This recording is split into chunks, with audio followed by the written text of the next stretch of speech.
श्रीमद् भागवत महापुराण की जय।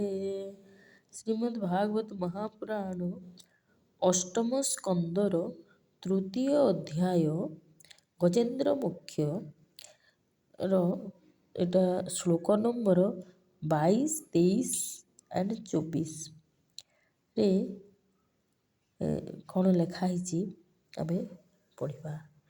କେତେ ସୁନ୍ଦର ଭଗବାନ କିଏ ଆମେ ଜାଣିପାରିବା।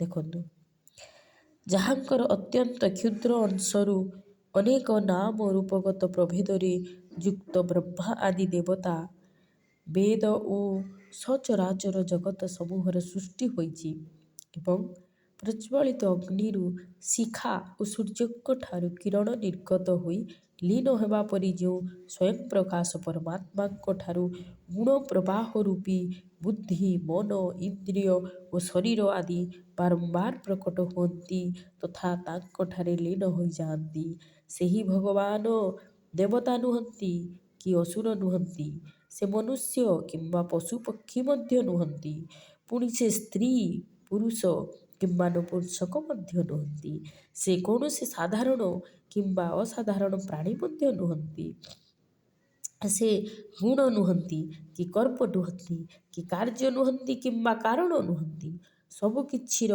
ପ୍ରତ୍ୟାଖ୍ୟାନ କରିଦେବା ପରେ ଯାହା କିଛି ଅବଶେଷ ରହେ ତାହା ହିଁ ହେଉଛି ତାଙ୍କର ସ୍ୱରୂପ ଏବଂ ସେ ହିଁ ହେଉଛନ୍ତି ସବୁ କିଛି।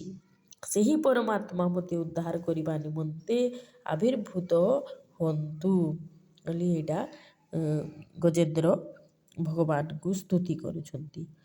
ତ ଏଥିରେ ଭଗବାନଙ୍କର କେତେ ସୁନ୍ଦର ଦେଖନ୍ତୁ, ଏ ତିନିଟା ଶ୍ଲୋକ ଏତେ ଇମ୍ପୋର୍ଟାଣ୍ଟ 22, 23, 24 ଏହାର ଅର୍ଥ ଏଇଟା କେତେ ସୁନ୍ଦର ଲେଖା ହେଇଛି। ଦେଖନ୍ତୁ, ମାନେ ଭଗବାନ କିଏ? ଆକ୍ଚୁଆଲି ଆମେ ଭଗବାନ ଯାହା କିଛି ଆମେ ବୋଲି ଭାବୁଛୁ, କିନ୍ତୁ ଭଗବାନ କିଏ ଦେଖନ୍ତୁ କେତେ ସୁନ୍ଦର ବର୍ଣ୍ଣନା କରାଯାଇଛି।